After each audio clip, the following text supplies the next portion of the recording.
Por ahí a los 3 días de estar en Nueva York, salí a tocar al metro. Me acompañó un amigo, que fue el que me ayudó. Él me dijo, pues porque obviamente uno no sabe cómo es, si va a llegar la policía, qué pasa, uno no tiene ni idea. Fui y me compré un parlante pequeño, llegó y nos fuimos. Él me llevó para la estación Times Square 42, en pleno Manhattan. Y ahí llegamos y me dijo, bueno, toque acá, y era donde la gente se baja del tren.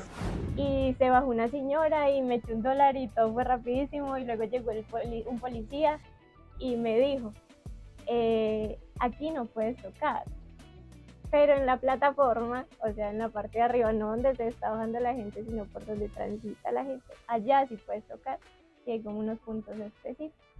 Entonces pues guardamos y nos fuimos y encontramos un sitio arriba. Cuando salimos fue que yo empecé a ver, había una banda gigante y un montón de gente alrededor, y la gente como loca, lo gritaban, bailaban, les echaban plata. No, yo estaba súper emocionada. Bueno, encontramos un lugar ahí cerquita de ellos, pero que no se alcanzara a escuchar esa banda, y ahí empecé a tocar. Y ese día fue increíble para mí. Llegó un señor a cantar conmigo, la gente me hablaba, me preguntaba que de dónde era.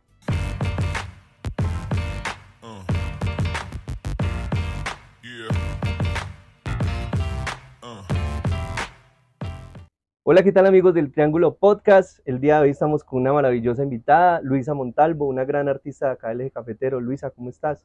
Teo, muy bien, Es un muchas placer, gracias. Feliz de estar acá en esta tarde tan bonita contigo. hermosa tarde. Luisa, cuéntanos cómo iniciaste en todo este tema de la música, del arte.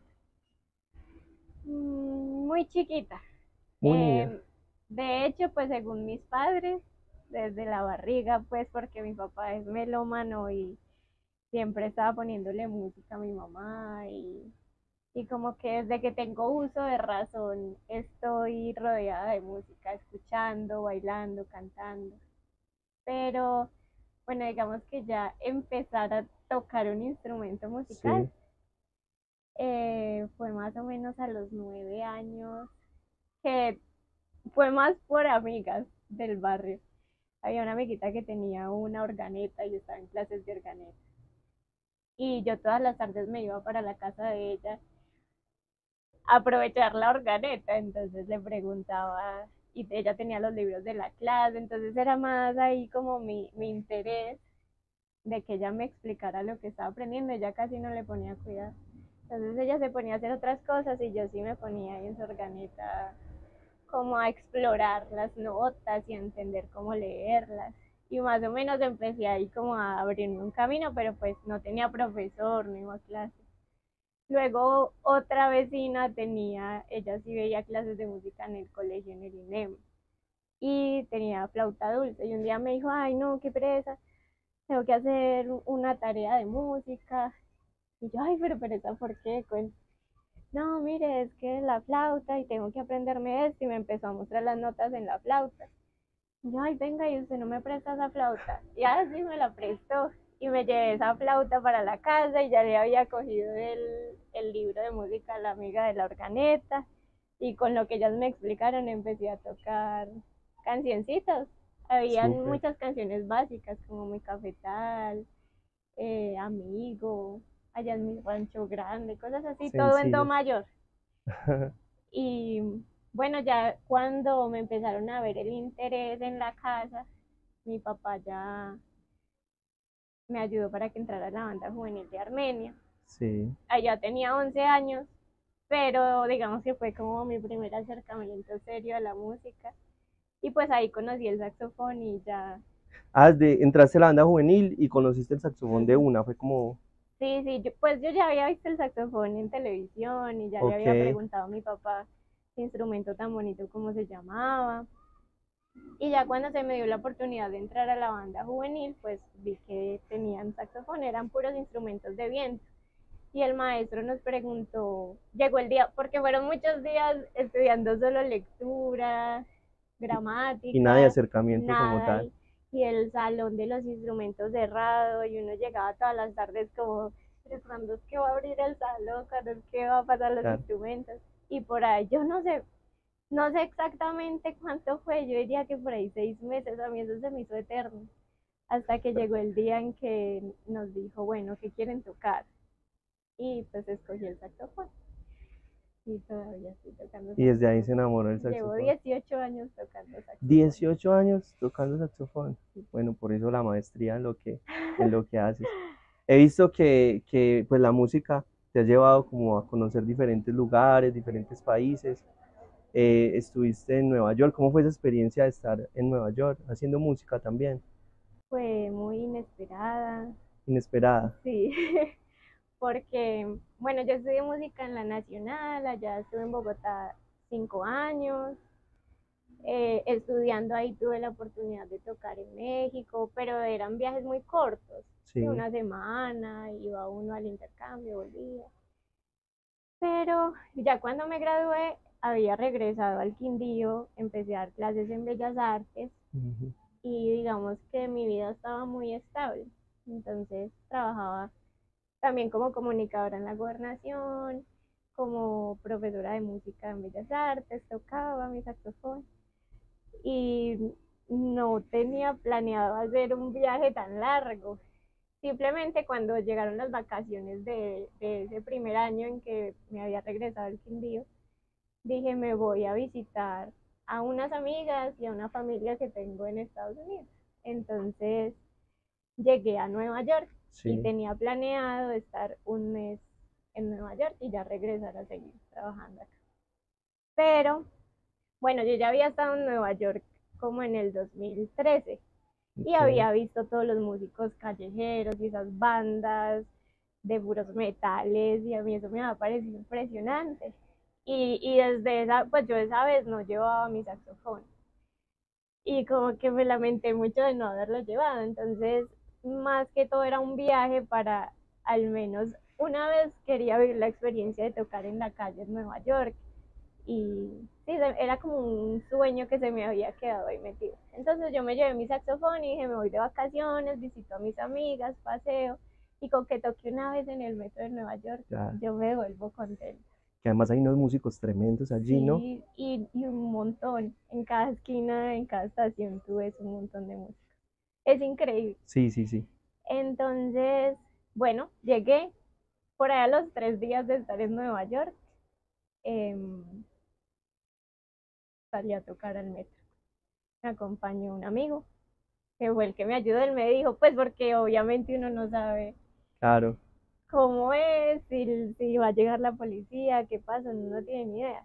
Él me dijo, no, yo he visto dónde se hacen, qué necesita para tocar. Y yo, no, pues un parlante para poner las pistas. Y, pues consiga el parlante. Y yo esta noche cuando llegué de trabajar la acompaño. Y pues así fue, yo me fui, me compré un parlante pequeño, llegó y nos fuimos. Él me llevó para la estación Times Square 42, en pleno Manhattan. Y ahí llegamos y me dijo, bueno, toque acá, y era donde la gente se baja del tren. Y yo aquí, sí, sí, hágale ahí. Entonces sacamos el bafle y empecé a tocar la primera canción. Me acuerdo que era Borracha Medio Amor. Y se bajó una señora y me echó $1 y todo fue rapidísimo. Y luego llegó un policía y me dijo, aquí no puedes tocar, pero en la plataforma, o sea, en la parte de arriba, no donde se está bajando la gente, sino por donde transita la gente, allá sí puedes tocar y hay como unos puntos específicos. Entonces, pues guardamos y nos fuimos y encontramos un sitio arriba. Cuando salimos fue que yo empecé a ver, había una banda gigante y un montón de gente alrededor y la gente como loca, lo gritaban, bailaban, les echaban plata. No, yo estaba súper emocionada. Bueno, encontramos un lugar ahí cerquita de ellos, pero que no se alcanzara a escuchar esa banda y ahí Sí. empecé a tocar. Y ese día fue increíble para mí, llegó un señor a cantar conmigo, la gente me hablaba, me preguntaba que de dónde era, pues como que, ay no, eso fue tan emocionante. Y nos fue bien, recogimos plata, nos fuimos a comer pizza y desde ese día yo dije, no, yo voy a seguir viniendo a tocar todos los días. Y pues Y ese fue lo hiciste el tercer día que llegaste a Nueva York. sí, Wow, y ese mes se me pasó muy rápido. Cuando ya llegó entonces yo empecé también a averiguar si podía hacer una maestría, si podía como tener clases con maestros allá en Nueva York. sí, Y empecé pues como a meterme en ese mundo tanto que cuando ya estaba cerca la hora de volverme a mi realidad, yo dije, no, pero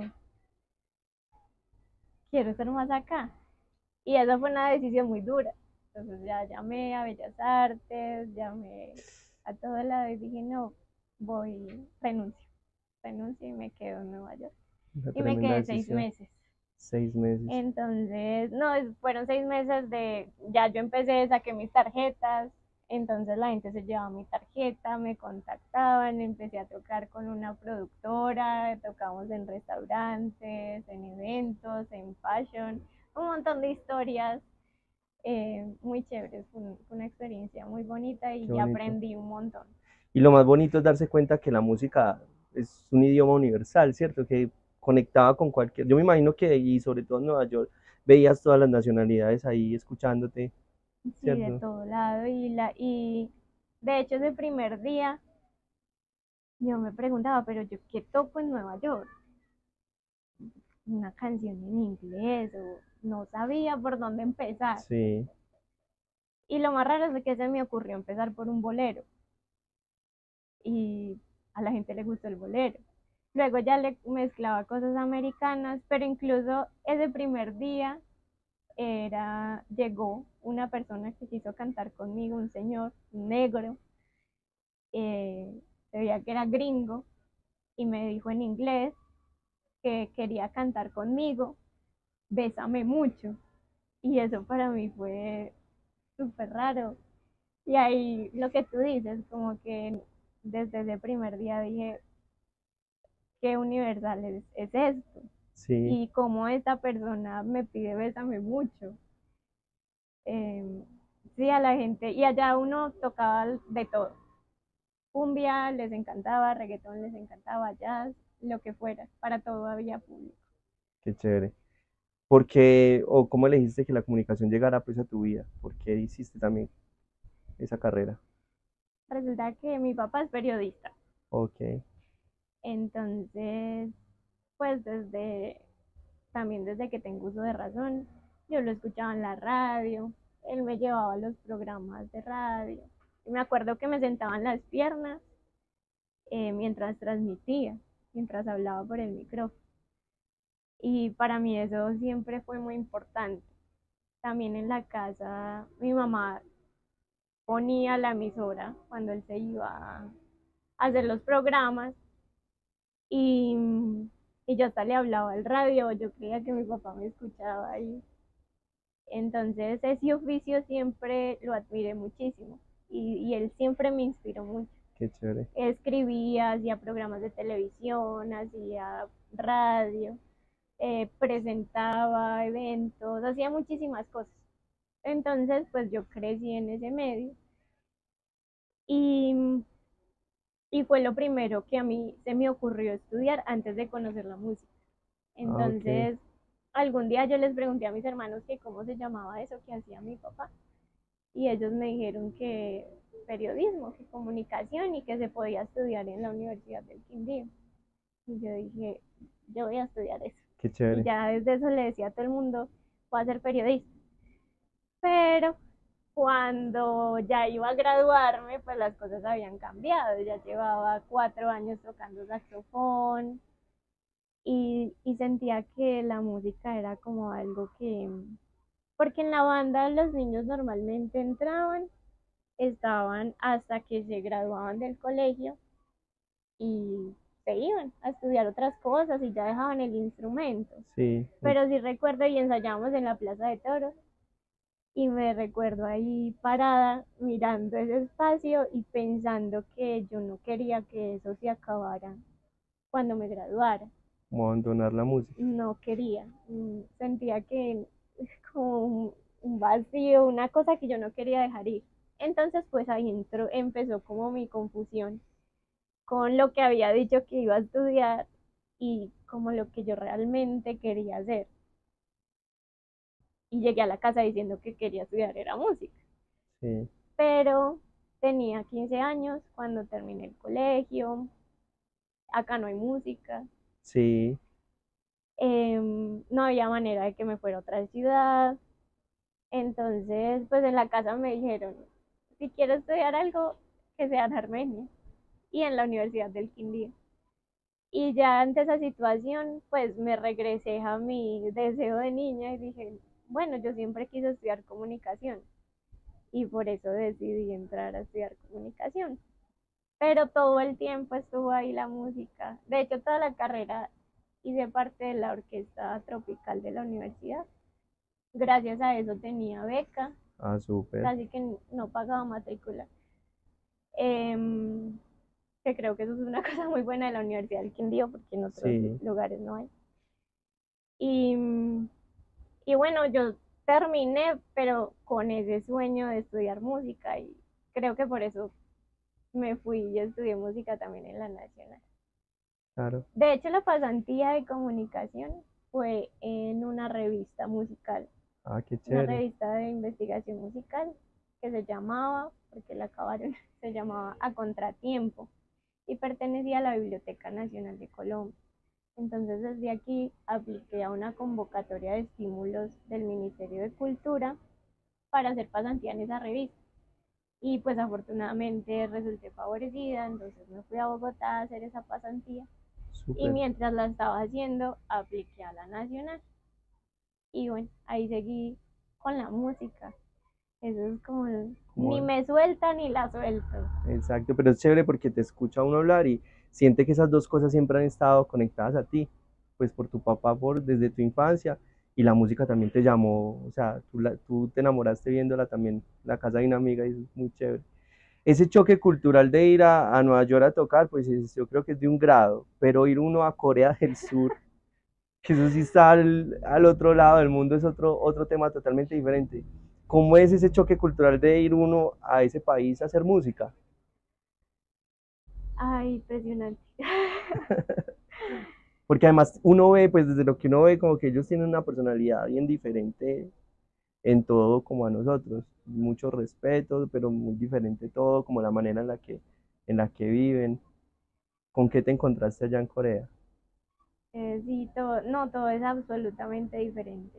Desde el clima, la comida, los lugares y sobre todo lo que tú dices, como el trato con las personas, Sí, creo que es lo más diferente de todo. sí, Acá estamos muy acostumbrados a estar como relajados, a querernos mucho entre nosotros, a apoyarnos entre nosotros. Eh, sí, para nosotros es muy normal como tener contacto físico, ujú, eh, más cercanía. expresarnos el afecto. O sea, yo siento que es normal como que uno con los compañeros de trabajo de la universidad, en cuestión de un mes, 2 meses ya te quiere, ¿cierto? Y uno lo expresa, Sí, uno sí, sí. dice, eres el mejor, te quiero, cosas así. Pero haber llegado allá y empezar a compartir con los coreanos y saber que de pronto al decirle a una persona que la quieres, Es muy raro para ellos. es, sí, o sea, no, casi que no cabe en ese contexto. Ni tampoco mucho el contacto físico. Allá, digamos que es muy importante la figura de autoridad. Y sobre todo nosotros fuimos 26 colombianos. Eh, 26 colombianos. Que sí, además hay un respeto por los colombianos también, ¿no? En ese tema de la guerra. sí, sí, hay muchos, O eso ya se ha perdido. pues hay museos, Ok. encuentra uno la bandera en algunas partes, y sí como la gratitud por los soldados colombianos que estuvieron allá en el país ayudándoles en la guerra, sí está. Pero ya en el contexto laboral, digamos en la forma en que nosotros fuimos, que Fuimos con un contrato de trabajo directamente con el parque Legoland. Sí, Pues digamos que ya las condiciones eran diferentes y claro. nosotros viajábamos bajo unas reglas muy claras y, y digamos que sí, principalmente a trabajar. Entonces, aunque hicimos amigos, especialmente un amigo muy especial con su familia, eh, que ya fue una amistad increíble y yo le decía, pero diga la verdad, usted no es coreano. Pues él se reía. Se llama Kevin. Bueno, no se llama Kevin, pero ellos se ponen Se ponen nombres, nombres sí, yo he visto como sí, que le latinos. queden fácil a uno pronunciarlos. Entonces, pues el nombre americano de él era Kevin. Y él estudió 5 años en Hawái. Entonces creo que sí estaba como muy americanizado. Y, y nos llevó a su casa y nos mostró pues cómo vive realmente un coreano y ver las dos neveras y una sola nevera es para el kimchi. El kimchi allá lo comen todos los días en las 3 comidas o las 2 comidas Como el del día. arroz acá, ok. Sí, kimchi con arroz comen. Pero el arroz Ok. allá es sin sal y como masacotudo, Ah, como el súper del rico, sushi. suena súper chévere. No, pero sí era rico. Sí, sí, ¿Sí? sí, ah, bueno. Pues, o yo no sé si uno se acostumbra. Pero si ellos es puro arroz con kimchi. Kimchi es como hacen como una salsa roja, picante. Y eso se lo ponen a diferentes cosas, sobre todo verduras, como cebolla chinas, rábanos. Y resulta que ellos una vez al año se reúne toda la familia a preparar el kimchi de todo el año. Y ellos fermentan eso en esa nevera, es una nevera solo para eso. Y lo tienen ahí hasta 3 años. Y todos los días sacan su poquito para todas las comidas. Entonces, Extraño. en el restaurante del parque todos los días nos daban kimchi. Pero ya ver cómo realmente en una casa coreana es tan importante eso. Y muchas otras cosas. Esa familia fue muy linda con nosotros. Pero digamos que ya en el contexto de trabajo era muy clara la posición de autoridad y nosotros como colombianos estábamos por debajo de cualquier coreano. Si era coreano, debías Respetarlo, pues. respetar y obedecer. Uy, Entonces, digamos que sí, sí eso choca, claro. es fuerte y sobre todo para las personas que no están muy familiarizadas como conseguir órdenes. La puntualidad es una cosa, o sea, al principio nos quedábamos impresionados porque entrábamos a las 10:30 de la mañana. El bus que nos llevaba nos recogía a las 10 de la mañana para Sí. estar a las 10:15, para empezar a las 10:30. Y nos parábamos en el paradero y había un semáforo en la esquina. Siempre miramos el reloj, 9:59. Estaba el bus girando en la esquina. Era Impresionante. increíble. Sí. Era, sí, sí, eso. Bueno, había veces que les cogía la tarde también. Pero no es 30 que, segundos. Es que uy, se pasaron 23 segundos. no es que sean perfectos, pues tampoco. O a veces Sí, llegaban un poquito antes, pero esperaban. sí, hasta la hora que es. Pero sí era muy normal que, por ejemplo, a la hora de salir, entonces, digamos, a las 9:30 de la noche salía el último bus. Tú te montabas a las 9:28 y había un reloj en la punta del bus.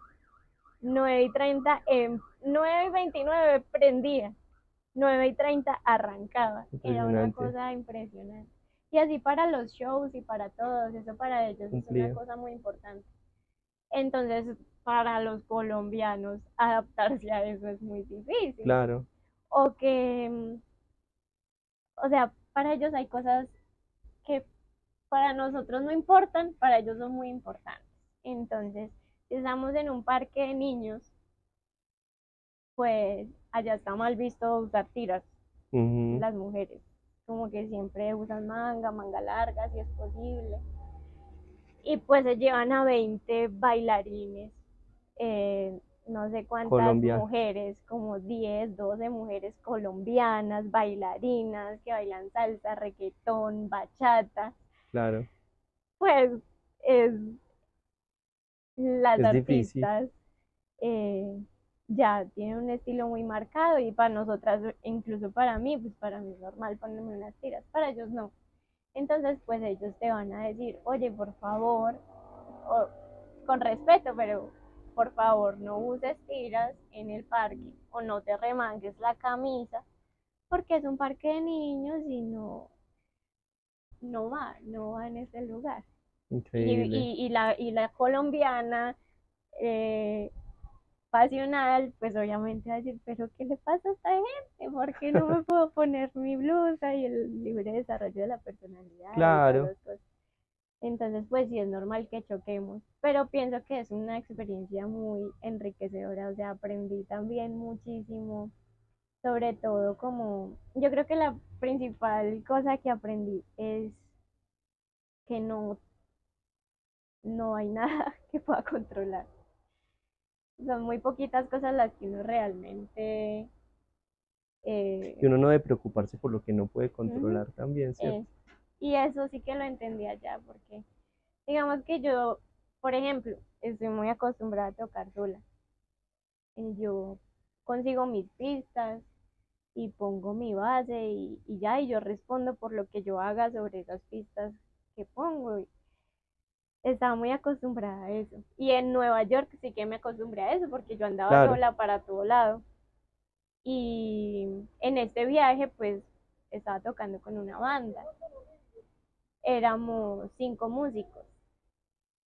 Yo no podía controlar cómo iba a sonar, cómo iba a sonar el ensayo, la presentación. Como mínimo podía responder por mi parte, sí, pero el control de todo lo demás es muy difícil, no podía. Tenía que confiar en mis compañeros claro, y eso sí que lo aprendí allá. Y bueno, en los compañeros y en todo el equipo que hay detrás de una presentación artística en un parque de diversiones.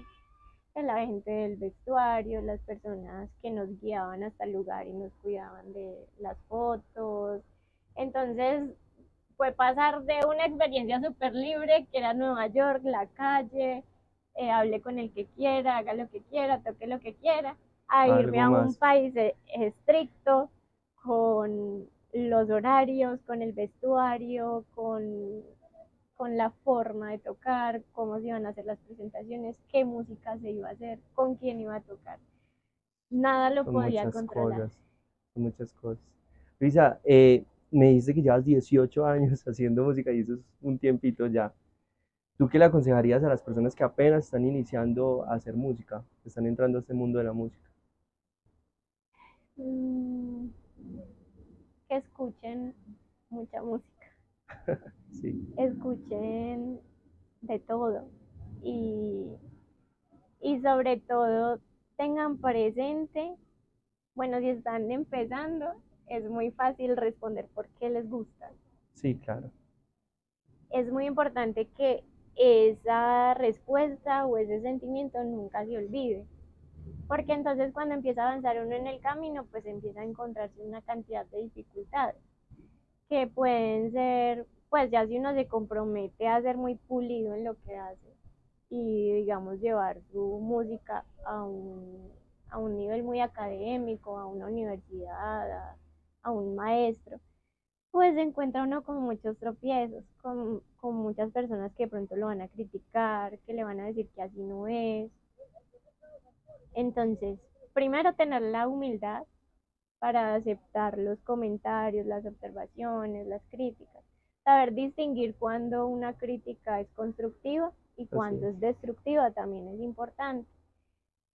Pero sobre todo y por encima de esas cosas externas, que vuelvo a lo mismo que recientemente aprendí, que son cosas que uno no puede controlar. O sea, yo no puedo controlar qué me va a decir el profesor, ni puedo controlar qué van a opinar las personas que van mis videos, ni el señor que me está escuchando, ni nada de lo que esté afuera uno puede modificarlo. Así es. lo que sí se puede trabajar es lo que está dentro de uno, ¿cierto? Entonces, cuidar mucho ese espacio íntimo, que creo que es finalmente la relación de un músico con su instrumento. Digo instrumento, puede ser Su voz un también, saxofón, o puede ser la voz, o puede ser la composición, o incluso la producción, así es. pero eso sigue siendo una relación muy íntima, como una manera de uno sacar lo que tiene adentro. Entonces, cuidar mucho ese espacio y sobre todo confiar en el sentimiento, en la intuición, en cómo uno se escucha. Yo creo que, por ejemplo, grabarse es muy importante. Sí, total. Entonces uno mismo poner ahí su camarita y tocar y escucharse y uno mismo empezar a decir esto me gusta, esto no me gusta, pero sin ansiedad, sin angustia, sino, por ejemplo, yo con mi saxofón, ¿qué hacía siempre? Aunque tuve muchas, pues no voy a venir a decir acá que he sido la más tranquila del mundo, no. En la universidad tuve muchas crisis, tuve un maestro que tuve que denunciar para poder graduarme, o sea, un proceso súper loco. Pero digamos que todo eso lo que me ha dejado es em, lo mismo. Entonces confiar en lo que yo quiero, me escucho. El saxofón, por ejemplo, me está sonando con mucho aire. Y a mí personalmente no me gusta que el saxofón me suene con aire. Yo quiero que me suene limpiecito, pulidito. Ah, bueno, entonces, ¿qué hago para que me suene pulidito? Habrá otro saxofonista que le guste con aire. Entonces, Sí, pues escucha y dice, no, no, no, quiero que me suene con más aire. Ah, bueno, entonces, ¿cómo pulo eso? Y así el artista se va construyendo encontrando, su propia personalidad, su propio estilo. así Confiar es. en eso. Luisa, para mí ha sido supremamente enriquecedora esta charla contigo. Te quiero agradecer por haber estado aquí con nosotros. Gracias a ti, Teo. Un saludo a todos nuestros amigos del Triángulo Podcast. Nos estaremos viendo pronto.